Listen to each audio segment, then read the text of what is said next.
Well, okay, we're getting to the first segment of the old highway, which still exists, and it's going to clue you in a little bit. The road did run here where we're at.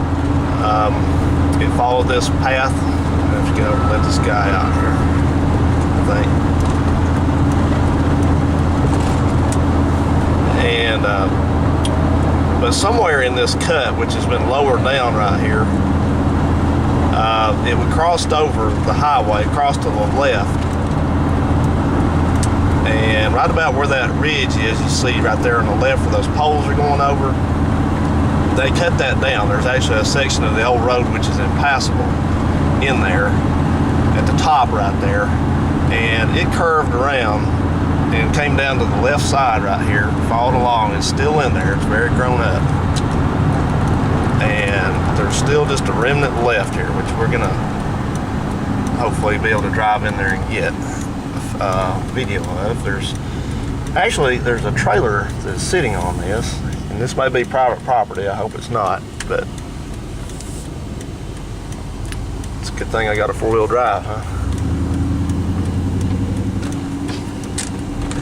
We'll just get in here and get out. Maybe they won't get on this too much.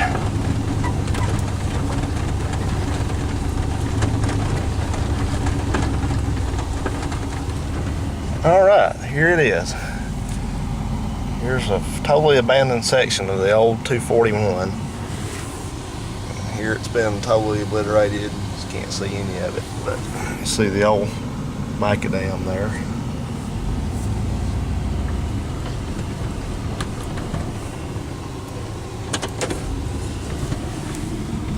All right.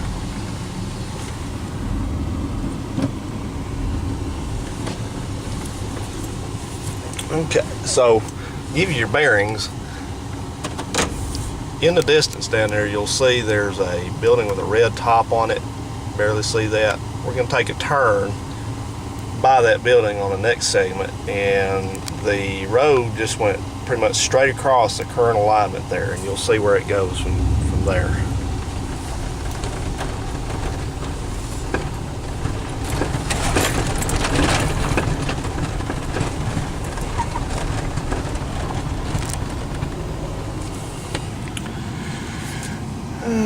I'm just going to leave the camera running. I don't want to edit this into the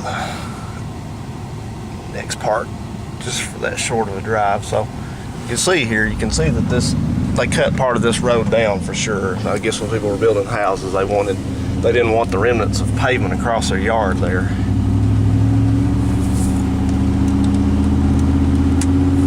So it followed along right here, and probably progressively got closer to the highway that we're on. And that building there, I don't know. I don't think it's old enough to have been there. It may have been, but like I said, use the date of 1954 to establish when this new routing that we're on here now was put into operation.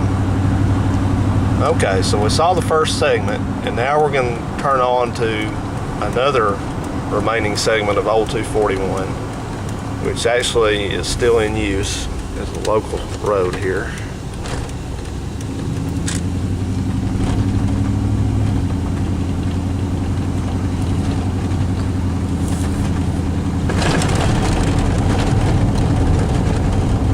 Big difference, huh? Can you imagine modern day traffic having to take a road like this?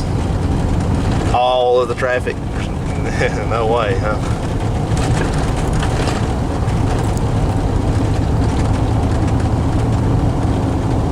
And we're going about 45 miles an hour now, so that's about as fast as traffic back then would have ever went on this road unless they were drunk.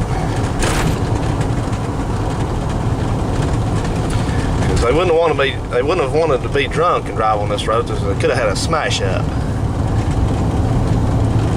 Of course, this cell phone tower wasn't there back then.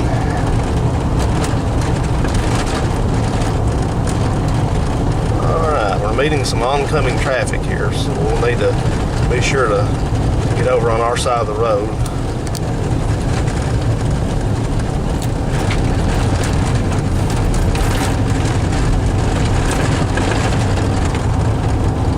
New highway over to the left here, as you'll see when we get up on the hill.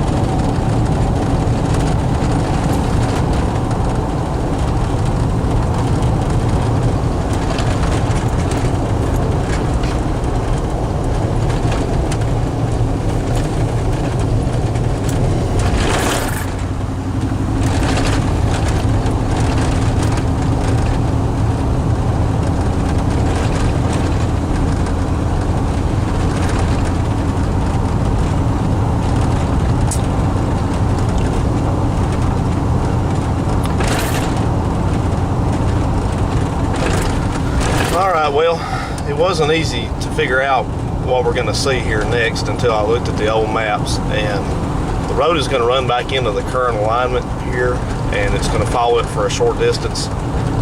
And look at this. There's an old service station. I about missed that. I would have slowed down. Sorry about that. But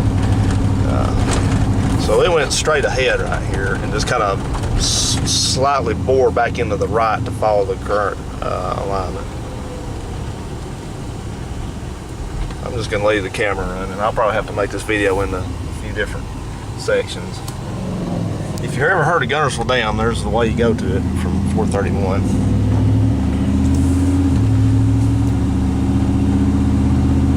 Alright, so old 241 would have followed this way we're going here for the most part. But going back and reviewing the old photographs, I did find a section of this road I missed the first time around. I didn't realize it was there. But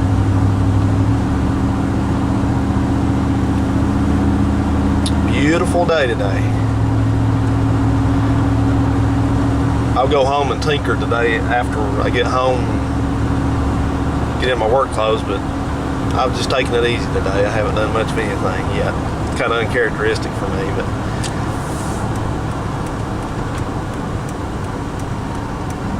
okay.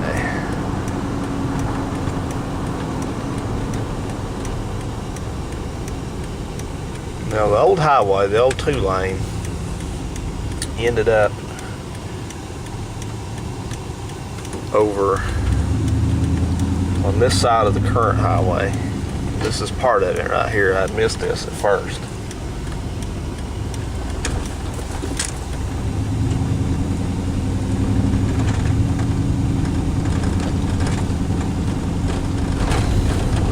This guy's got quite a boat collection going here.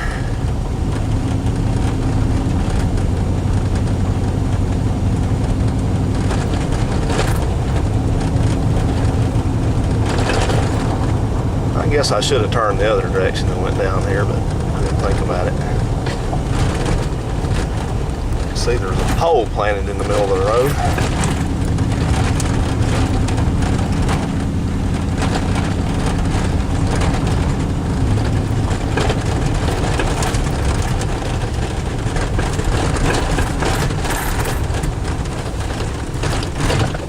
Alright, yeah, I couldn't have turned there anyway. There's not a crossover.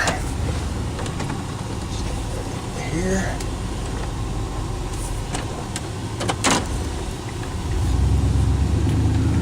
This section of this road looks like it may have been bypassed a little bit earlier, 54, 55. It's awful narrow.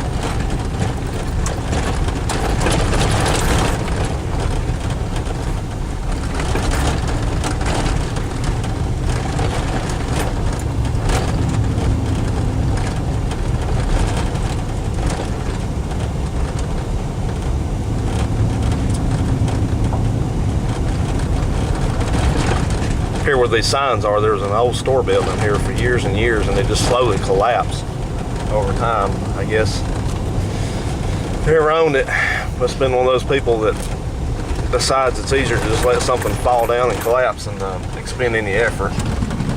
But it was right there to, you know, fix it up or whatever. So from this point, the road made a triangular crossing right there, right where my finger is. Let me get over there a little bit. You'll see now where we're going to go.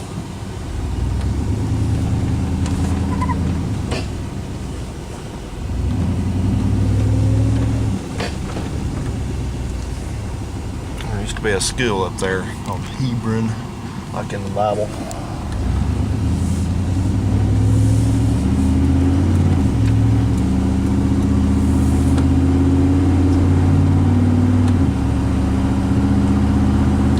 Okay, you look here, we're going to take a right turn. You see where this is blocked off right here, the end of this?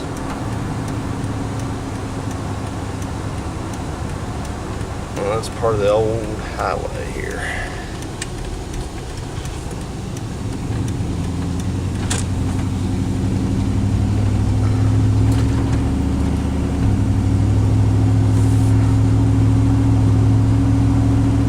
see what I mean though about they didn't bother to build highways back then in necessarily straight directions.